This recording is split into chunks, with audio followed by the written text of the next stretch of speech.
3 weeks ago, I found out my wife was cheating. Not because I went looking for it, not because I hired some private investigator.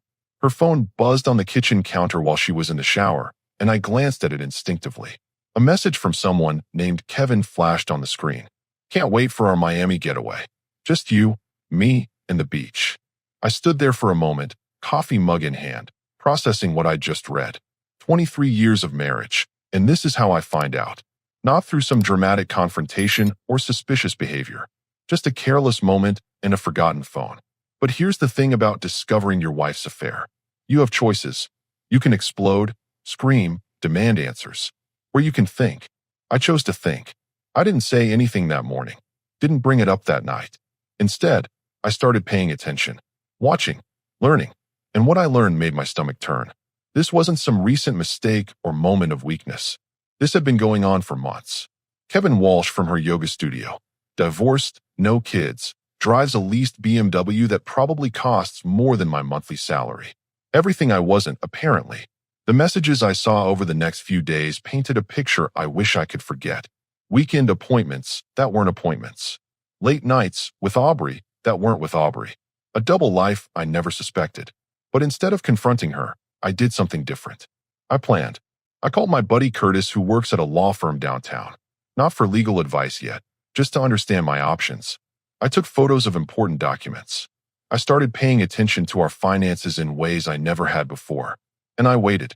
3 weeks of waiting. 3 weeks of watching her lie to my face every single day. 3 weeks of her coming home from book club, smelling like someone else's cologne. 3 weeks of preparing for this exact moment. Because I knew the Miami trip was coming. I'd heard her on the phone planning it, telling Kevin how she'd convince me it was just a girls' weekend. How she'd make me believe Aubrey and Chelsea were going too. How easy it would be to fool me. The irony wasn't lost on me. She thought I was clueless. She thought I was the type of husband who'd just nod and smile while she disappeared for a romantic weekend with another man. And for 3 weeks, I let her believe exactly that. This morning, she kissed me goodbye like nothing was wrong. Told me she'd miss me. Said the girls were picking her up for the airport. I even helped her load her suitcase into the Uber, knowing full well Kevin was probably waiting at O'Hare to board the same flight. Have fun with the girls, I told her, squeezing her hand. You deserve this vacation. She smiled that smile she'd been giving me for months. The one I now recognized as pure deception. I'll text you when we land, she said. And she did text me, right on schedule, probably while Kevin was grabbing their luggage in Miami. My phone buzzed around 3 p.m. with her message. Don't stress. It's just an innocent girl's trip. I stared at that message for a long time. The word innocent almost made me laugh. After 3 weeks of planning, 3 weeks of watching her lie, 3 weeks of preparing for this moment, she had the audacity to use the word innocent. That's when I typed my response. Short, simple, and guaranteed to destroy whatever fantasy she'd built in her head. Hope you and Kevin enjoy the island. I hit send and set my phone down on my desk at work. Then I waited. I knew exactly what was happening 2,000 miles away. I could picture her face when she read those words. The confusion, then the panic, then the dawning realization that her entire charade had just crumbled. My phone started ringing 30 seconds later. I let it go to voicemail. Then it rang again. And again. By the time I left work an hour later, I had 17 missed calls and 43 text messages. Each message more desperate than the last. Please call me. It's not what you think. I can explain everything. Please don't do this. I'm coming home right now. But the one that really stood out was sent 20 minutes after my response. Flight booked. Landing at O'Hare at 11:47 p.m. Please don't leave me. That's when I knew I had her exactly where I wanted her. Not in some Miami resort room with Kevin, but panicked, desperate, and finally understanding that she'd been playing a game with someone who was 10 steps ahead of her the entire time. 23 years of marriage, and it took me exactly one text message to flip the script completely. She thought she was sneaking away for a secret romantic getaway. Instead, she'd walked directly into the trap I'd been setting for 3 weeks. The phone buzzed again. Another call from her. I looked at the screen and smiled for the first time in weeks. Then I declined the call and got back to work. After all, I had a lot to accomplish before her flight landed tonight. The beauty of having 3 weeks to prepare is that you can think through every possible scenario. While she was frantically trying to reach me from Miami, I was executing a plan I'd been refining since the day I found out. First stop after work was Harper and Associates downtown. Curtis had arranged for me to meet with one of their divorce attorneys, a sharp woman named Ms. Sterling who didn't waste time on pleasantries. "How long have you known?" she asked, reviewing the photos of documents I'd taken over the past weeks. "3 weeks. I've been documenting everything." She nodded approvingly. "Smart. Most men come in here emotional and unprepared. You've got bank statements, mortgage information, retirement accounts. This is good work." While we talked, my phone kept buzzing. The calls had slowed down, but the text messages were coming in waves. I glanced at a few of them during our meeting. I never meant for this to happen. Kevin means nothing to me. Please just let me explain. Ms. Sterling noticed my phone lighting up constantly. The other party attempting contact? She's discovering that actions have consequences, I said, turning the phone face down. Good. Don't respond yet. Let her panic spiral for a while. It's amazing how quickly people start making mistakes when they're desperate. By the time I left the law office, it was almost 8 p.m. My phone showed 67 missed calls and over 100 text messages. The most recent ones were getting increasingly frantic. "I'm on the plane now. We need to talk face to face. I know you're angry, but please don't shut me out." But there was one message that caught my attention, sent about an hour ago. "Kevin doesn't understand why I'm leaving. I told him there was a family emergency. Please don't tell his wife. Please." That last part made me pause. Kevin's wife. In all my research about this Kevin character, I'd somehow missed that detail. He was married too. This wasn't just my wife having an affair. This was 2 married people destroying 2 families. I drove home slowly, taking the long route. The house felt different when I walked in. Quieter, but also cleaner somehow. Like a weight had been lifted. I poured myself a drink and sat in my chair, the one she always complained about. "That old recliner ruins the whole living room," she'd say. Tonight, it felt perfect. My phone rang again. This time, I answered. "Thank God," she breathed before I could say anything. "I've been trying to reach you for hours. My flight lands in 3 hours, and we need to." How was Kevin handling the sudden departure? I asked calmly. Silence. Then, in a much smaller voice, "What do you want me to say?" "I want you to stop insulting my intelligence. You've been lying to me for months. You packed for a romantic getaway with another man. You kissed me goodbye this morning knowing exactly where you were going and who you were going with. So please, spare me the performance. It wasn't supposed to happen like this." Which part? The affair itself, or getting caught? Another long pause. Both. At least that was honest. "Here's what's going to happen," I continued. "You're going to come home tonight. We're going to have exactly one conversation. And then you're going to pack whatever you need and find somewhere else to stay while we figure out the legal details." Legal details? You're talking about lawyers already. I talked to a lawyer 3 hours ago. Filed preliminary paperwork 2 hours ago. Had our joint accounts frozen an hour ago. You spent months planning your little vacation with Kevin. I spent 3 weeks planning for this conversation. The silence on the other end stretched so long I thought she'd hung up. "You knew," she finally whispered. "You knew before I left. I knew the morning you got that text from Kevin about your Miami getaway. I've known about every lie since then. Every fake book club meeting. Every supposed girls' night out. Every time you came home smelling like his cologne and told me you missed me. How long have you been planning this?" Since the moment I realized my wife was capable of looking me in the eye every day while living a completely different life behind my back. "I never wanted to hurt you." That almost made me laugh. "You spent months hurting me. The only difference is now you have to face the consequences. Can we please just talk when I get home? Face to face. We'll talk. But understand something. This isn't a negotiation. This isn't couples therapy. This is me telling you exactly how this is going to go. You lost the right to input when you boarded a plane to Miami with another man. What about Kevin's wife? Are you going to tell her?" Now that was interesting. Even in her panic, she was still trying to protect Kevin. "That depends entirely on how this conversation goes tonight. Please don't destroy his marriage too." His marriage? I let that hang in the air for a moment. You're worried about destroying his marriage. After destroying ours. It's not the same thing. You're absolutely right. It's not the same thing. His wife deserves to know the truth. Just like I deserve to know the truth. The difference is, she's going to find out tonight instead of discovering it by accident 3 weeks from now. You can't do that. Actually, I can do whatever I want. See, that's the thing about being the one who didn't cheat. I get to decide how much truth comes out and when. The call ended abruptly. She'd hung up on me. 5 minutes later, a text, landing in 2 hours. Don't do anything stupid before I get there. I poured another drink and opened my laptop. Time to find Kevin's wife on social media. After all, someone should warn her that her husband's business trip to Miami got cut short due to unforeseen circumstances. Two could play the texting game, and I'd had 3 weeks to perfect my strategy. Finding Kevin's wife took exactly 15 minutes. Social media makes everything so convenient these days. Lauren Walsh, married to Kevin for 8 years, 2 kids, works part-time as a dental hygienist. Her latest post from yesterday showed her wishing Kevin a safe trip for his important conference in Florida. I stared at that post for a long time. Important conference.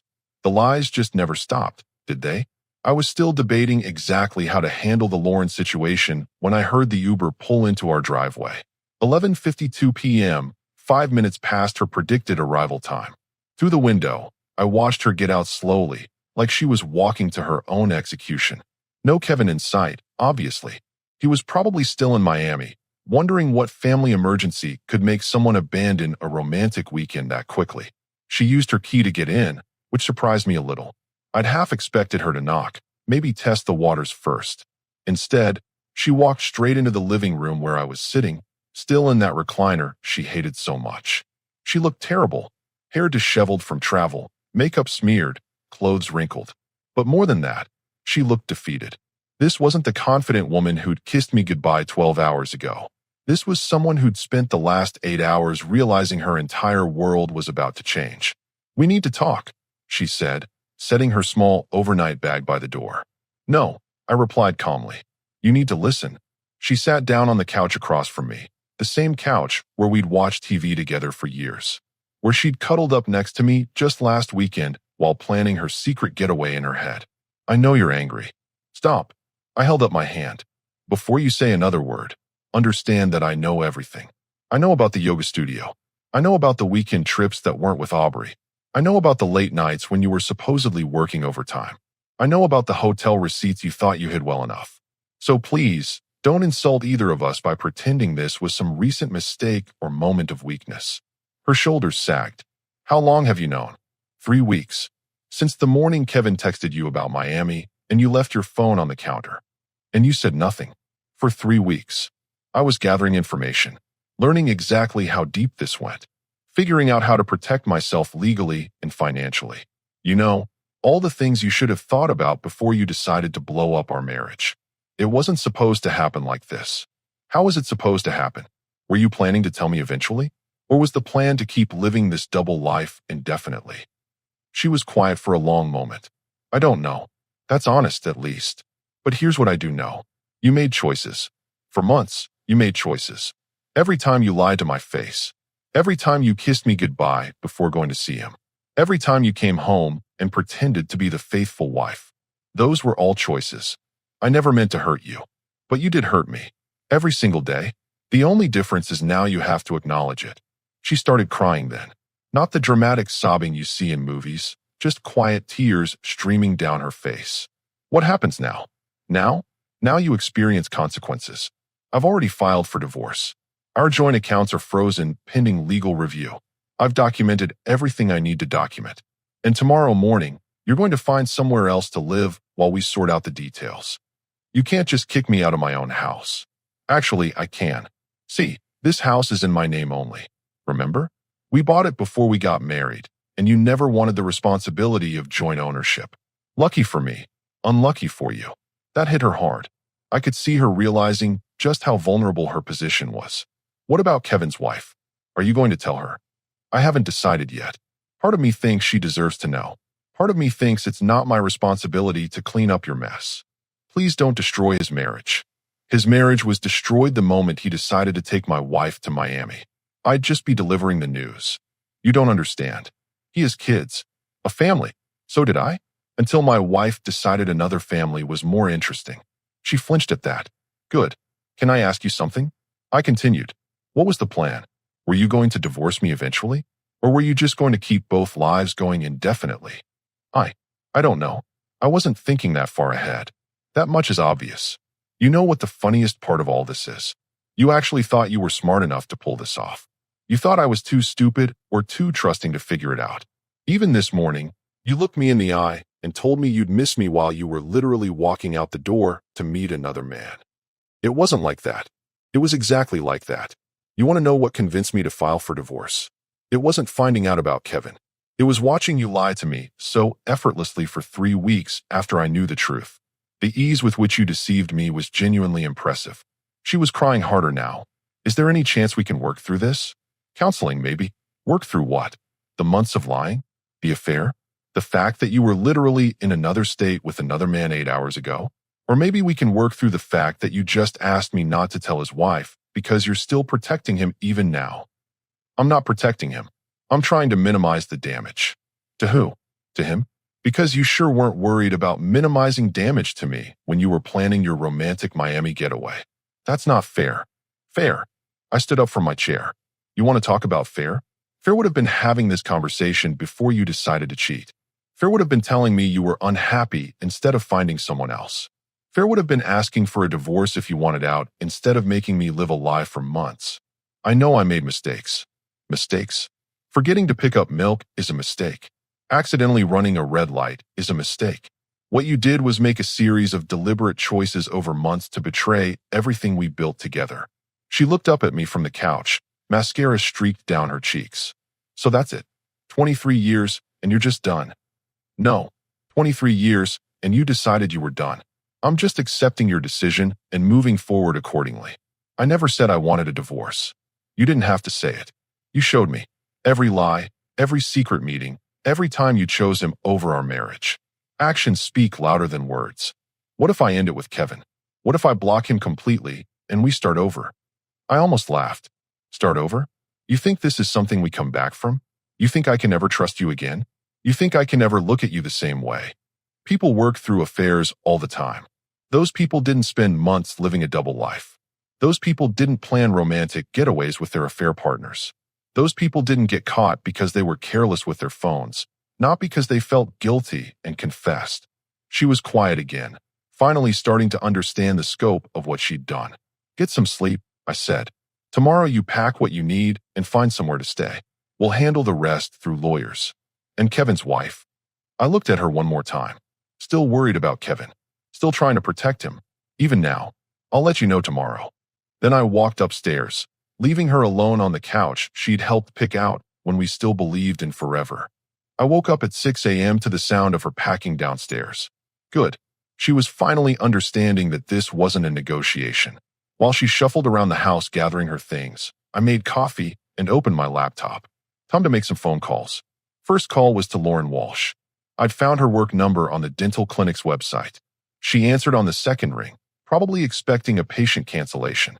Lauren, this is going to sound strange, but I need to tell you something about your husband, Kevin. There was a pause. Who is this? My name doesn't matter. What matters is that Kevin wasn't at a conference in Miami yesterday. He was there with my wife. They've been having an affair for months. Silence. Then, that's impossible. Kevin's been working late on this project for weeks. He showed me the conference materials. Ma'am, my wife texted me from Miami yesterday, saying it was just an innocent girl's trip. I responded by telling her to enjoy the island with Kevin. She caught the first flight home and arrived at 11:47 p.m. last night. Your husband is probably still in Miami, wondering why his romantic weekend got cut short. This is insane. You're lying. Check his location on his phone. Check his credit card statements.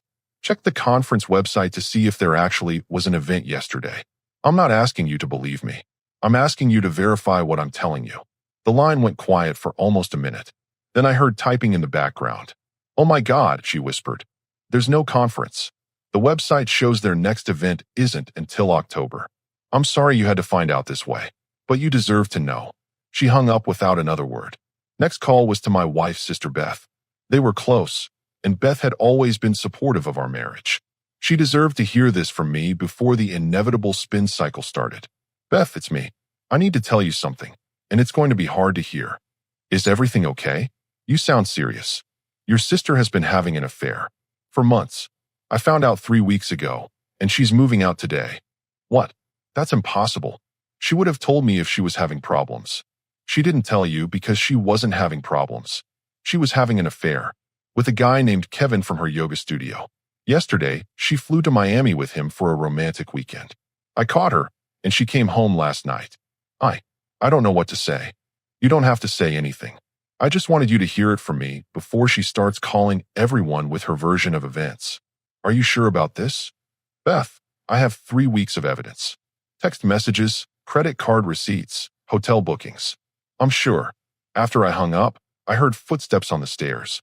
She appeared in the kitchen carrying 2 suitcases, looking like she hadn't slept at all. Where am I supposed to go? She asked. That's not my problem anymore. You should have thought about that before you decided to rearrange your life around another man. Can I stay at Beth's for a few days while I figure things out? You can try. I just called her. The color drained from her face. You told my sister? I told her the truth. Just like I told Kevin's wife an hour ago. You called Lauren? You actually called his wife. She deserved to know. Just like I deserve to know. Funny how that works. She sat down heavily at the kitchen table. You're destroying everything. I'm not destroying anything. I'm revealing what you already destroyed. There's a difference. Kevin's going to lose his job over this. His wife will take the kids. Kevin made his choices. Actions have consequences. Something you're both learning today. You don't understand. He's in a different state. He can't even defend himself. Defend himself from what? The truth? The documented fact that he's been sleeping with another man's wife for months? What exactly would his defense be? She put her head in her hands. This is a nightmare. For you, maybe. For me, it's justice. My phone rang. Unknown number from a 305 area code. Miami. I answered it. Is this the husband? A man's voice, clearly agitated. Depends who's asking. This is Kevin. What the hell did you tell my wife? I told her the truth.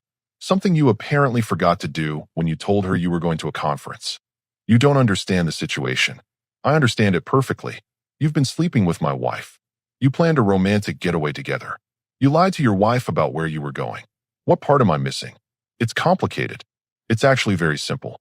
You're a married man who decided to pursue a married woman.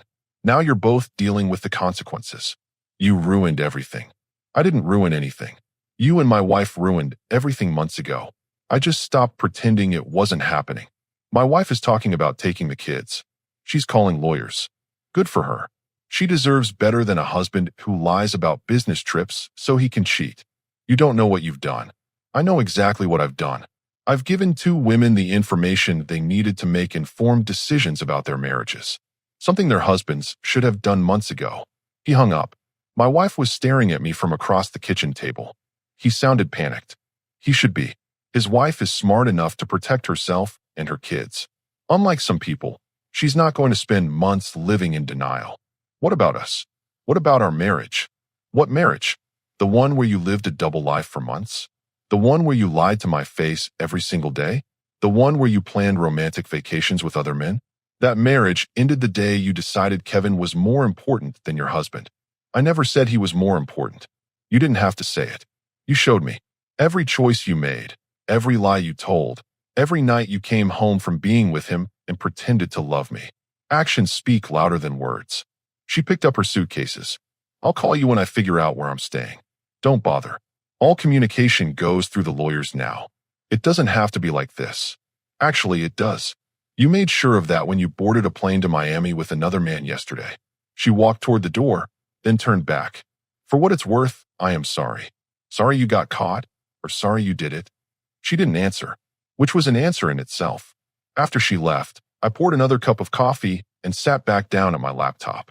Time to change all the passwords, cancel her credit cards, and update the emergency contacts at work. My phone buzzed with a text from Curtis. Heard through the grapevine that you're having an interesting week. Need anything? I typed back. Just executed everything we discussed. Clean and complete. Good man. How are you holding up? Better than expected. Turns out having a plan makes all the difference. And it was true. For the first time in weeks, I felt like I could breathe properly. The house felt lighter. The constant tension I'd been carrying was gone. My phone rang again. Beth, I can't believe she did this to you. Believe it. I have 3 weeks of documentation. She called me crying, asking if she could stay here. I told her I needed time to process this. That's fair. What kind of person does this? How do you live a lie for months? Someone who thought she was smarter than everyone else. Someone who thought she could have both lives indefinitely. I'm so sorry. Don't be sorry for me. I'm going to be fine. Be sorry for her. She threw away 23 years for someone who's probably going to lose his job and his family today. Kevin's really losing his job. His wife called his office this morning. Turns out he used company money for personal travel. Miami wasn't a business trip, but he expensed it as one. Corporate fraud on top of adultery. He's having a very bad day. Jesus. Like I said, actions have consequences. He just didn't think anyone would connect the dots. After we hung up, I realized something. For the first time in 3 weeks, I was smiling genuinely. Not because I enjoyed watching people suffer, but because the truth was finally out. No more lies, no more pretending, no more living in someone else's deception. The hardest part was over. Everything from here was just paperwork. 2 days later, she showed up at my office. I was reviewing quarterly reports when my assistant buzzed me. Your wife is here. She says it's urgent. I almost told her to send security, but curiosity got the better of me. Send her in. She looked even worse than she had Tuesday night. Dark circles under her eyes, wrinkled clothes, hair that hadn't seen a brush in days. This wasn't the put-together woman who'd planned secret vacations just a week ago. We need to talk, she said, closing the door behind her. I thought I made it clear. All communication goes through lawyers. Please, just 5 minutes. I leaned back in my chair. Clock's ticking. I made a mistake. A terrible, awful mistake. But 23 years should count for something. It did count for something. It counted enough that I gave you 3 weeks to come clean after I found out. You chose to keep lying instead. I was scared. I didn't know how to tell you. You weren't scared Tuesday morning when you kissed me goodbye before getting on a plane with Kevin. You were excited. She flinched. That's not fair. What's not fair is you standing in my office asking for forgiveness while Kevin's wife is probably meeting with divorce lawyers right now because of what you two did. His marriage was already in trouble. According to who? Kevin? The guy who told his wife he was going to a business conference while planning a romantic weekend with you. You don't understand how complicated this situation is. It's not complicated. You chose him over me repeatedly for months. Now you're dealing with the consequences. What if I told you he meant nothing? That it was just physical? I almost laughed. That makes it worse, not better. You destroyed our marriage for someone who meant nothing to you. That's not what I meant. I know exactly what you meant. You thought throwing Kevin under the bus would somehow make this better. But here's the thing. I don't care if he meant everything or nothing. You still chose to lie to me every day for months. People make mistakes. People forgive. Some mistakes can be forgiven. This wasn't a mistake. This was a carefully planned deception that required you to lie to my face every single day. She sat down in the chair across from my desk without being invited. What would it take to fix this? Nothing. There's nothing you can offer that would make me trust you again. I'll quit the yoga studio. I'll block Kevin completely. I'll go to therapy. You'll do all those things anyway if you want any chance at happiness in your next relationship. This one is over. You're being cruel. I'm being honest. Something you forgot how to do months ago. My phone buzzed. Text from Curtis. Wife filed counter-divorce papers claiming emotional abandonment. Heads up. I showed her the screen. Emotional abandonment? That's your legal strategy. Her face went red. My lawyer said, your lawyer is an idiot if he thinks that's going to work. I have 3 weeks of documented evidence showing you were emotionally checked out of this marriage long before I found out why. I never emotionally abandoned you. Really? So planning romantic vacations with other men while lying to your husband's face, that's emotional availability. Stop throwing that in my face. It happened 3 days ago. It's not ancient history. She stood up abruptly. Fine. You want to play hardball? Kevin's wife dropped the charges. What charges? The corporate fraud thing. She decided not to pursue it. Good for Kevin. He's still unemployed and getting divorced, but at least he won't go to prison. And his wife wants to work things out. That actually surprised me. Seriously? She called me yesterday. Said she'd rather fight for her marriage than give up. Interesting. So she's willing to forgive Kevin, but you're here because I won't forgive you. It's not the same situation. You're right. Kevin came clean to his wife when confronted. You're still trying to manipulate the narrative even now. I'm trying to save our marriage. No, you're trying to avoid the consequences of destroying our marriage. There's a difference. She was quiet for a moment. What if I told you there were others? Before Kevin. Now she had my attention. Excuse me. Would that change anything? If you knew Kevin wasn't the first. I stared at her. After everything, she was still playing games. You're threatening to confess to more affairs if I don't take you back? I'm asking if knowing the whole truth would make any difference. The whole truth? I thought Kevin was the whole truth. How much whole truth is there? Does it matter? It matters because it shows me exactly who I was married to for 23 years. She walked to the door, then turned back. You're going to regret this. We were good together. We were never together. I was married to someone who doesn't exist. You were married to someone you clearly never respected enough to be honest with. This isn't over. Actually, it is. And the fact that you think threatening me with more confessions of infidelity is a winning strategy tells me everything I need to know about how this marriage really ended. After she left, I sat in my office for a long time, processing what had just happened. Others before Kevin. How long had I been living a complete lie? My phone rang. Ms. Sterling. How'd the ambush go? She admitted there were others before Kevin. Did she provide details? No. Used it as leverage. Said she'd tell me the whole truth if it would change my mind about the divorce. Classic manipulation tactic. Don't fall for it. I'm not. But it does make me wonder how long this has been going on. Does it change anything legally? No. But it changes everything personally. After we hung up, I realized something. I wasn't angry anymore. I was relieved. Every conversation with her confirmed that I was making the right choice. She'd just shown me that even when caught, even when facing divorce, she was still playing games and withholding truth. Some people don't deserve second chances. Some marriages can't be saved. And some decisions, once made, bring nothing but peace. 6 months later, I was sitting in that same recliner she used to hate, reading the final divorce decree. Clean, simple, decisive. She got her personal belongings and half the savings account. I kept the house, my retirement, and my dignity. The phone rang. Curtis, how does it feel to be officially single? Like I can breathe again. Any regrets? None. Best decision I ever made. And it was true. The past 6 months had been the most peaceful of my adult life. No more wondering why she was working late. No more living with someone who saw lying as a daily routine. Did you hear about Kevin? Curtis asked. What about him? His wife took him back, but filed for legal separation 3 weeks later. Turns out he was still texting other women. Some people never learn. And my ex-wife? Living with her sister. Beth told my wife she's been dating some guy she met at a coffee shop. Apparently, he doesn't know about Kevin or the divorce details. I almost felt sorry for the poor guy. Almost. What about the yoga studio situation? Closed down last month. Owner couldn't handle the drama when word got out about instructors hooking up with married clients. Whole place became toxic. After we hung up, I walked outside to check the mail. My neighbor, Mrs. Carson, was watering her garden. How are you doing, dear? She asked. It's been so quiet over there since she moved out. Better than I've been in years, honestly. Good for you. Some of us knew something wasn't right. The way she'd leave at odd hours, come home looking guilty. We didn't want to say anything, but neighbors notice. That surprised me. You knew? Suspected. When you see someone loading overnight bags into different cars twice a week, you start wondering. I thought about that as I walked back inside. Even the neighbors had seen through her deception. I'd been the only one living in denial. My phone buzzed.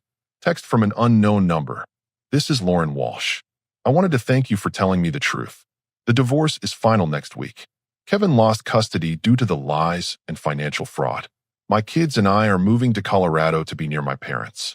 You saved us years of living a lie. I typed back. Glad you and your kids are okay. You deserved better. So did you. I heard through mutual friends that your divorce went through.